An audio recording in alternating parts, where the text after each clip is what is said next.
The vanishing hitchhiker. The road stretched on endlessly, cutting through the countryside like a scar beneath the cold glow of the moon. Ethan tightened his grip on the wheel, fatigue settling into his bones. The gas station he had passed miles ago was the last sign of civilization, and now the only company he had was the static on his radio and the hum of his engine. He sighed. The road was too quiet, too empty. He hadn't seen another car for what felt like an hour.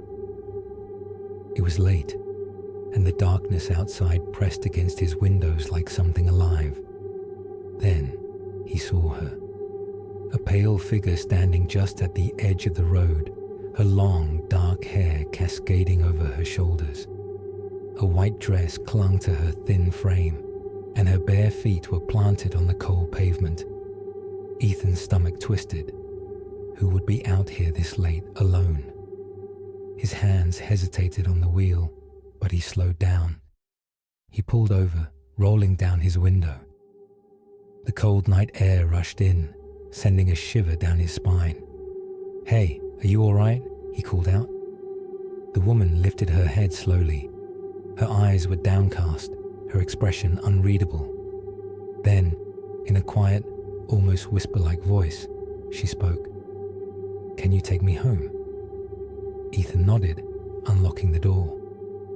Without another word, she climbed into the back seat, her movements slow and deliberate. The air in the car instantly felt colder. As he pulled back onto the road, Ethan glanced at her through the rearview mirror. Her face was turned toward the window, the passing trees casting shifting shadows across her features. Her hands rested neatly in her lap, unmoving. He cleared his throat. "So, where do you live?" She gave him an address, a place not too far ahead. He recognized the name of the street. It was near the edge of the next town. As he drove, he kept talking, trying to shake the unease creeping up his spine. "What were you doing out there?" he asked. Silence. The woman didn't respond. She only stared out the window, her dark eyes distant, empty. The farther they drove, the more the static on the radio grew louder. He tried adjusting the dial, but the sound only turned into faint whispers, voices overlapping in a language he couldn't understand. A strange feeling settled over him, like something was watching. Finally, after what felt like an eternity, Ethan turned onto the small road leading to her house. A single old home stood at the end of a gravel driveway, its windows dark, its walls weathered with time. He pulled up and turned around. "All right, we're here." The backseat was empty. His breath caught in his throat. The door hadn't opened. He hadn't heard anything, but she was gone. A chill ran down his spine as he turned back toward the house. Something about it felt off, but he had to know. Maybe she had slipped out without him noticing. Maybe she had run ahead. Slowly, he stepped out of the car, gravel crunching beneath his feet. The air was thick, heavy, like the very night was pressing in on him. He walked up the porch steps, heart pounding, and knocked. A moment passed. Then the door creaked open. An elderly woman stood before him, her face worn with time, her eyes filled with something deep, something sorrowful. I just dropped someone off here," Ethan stammered.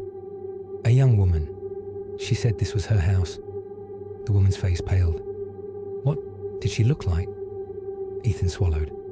Long dark hair, white dress, barefoot. She didn't say much. The old woman's lips trembled. Her eyes glistened. "That was my daughter," she whispered. "She died in a car accident on that road 20 years ago." Ethan took a step back, his mind spinning. "No, that's not possible. She was just in my car." The old woman nodded solemnly. "She always comes back, every year. She just wants to come home." Ethan turned, his pulse hammering in his ears. His car sat there, engine idling, the back seat still eerily empty. But then his breath caught. There on the fabric was a single wet footprint. The old woman sighed. "You're not the first." The wind howled through the trees as Ethan stood frozen in place, his body numb with dread. The weight of the night pressed heavier, and deep inside he knew he had given a ride to something that was never really there.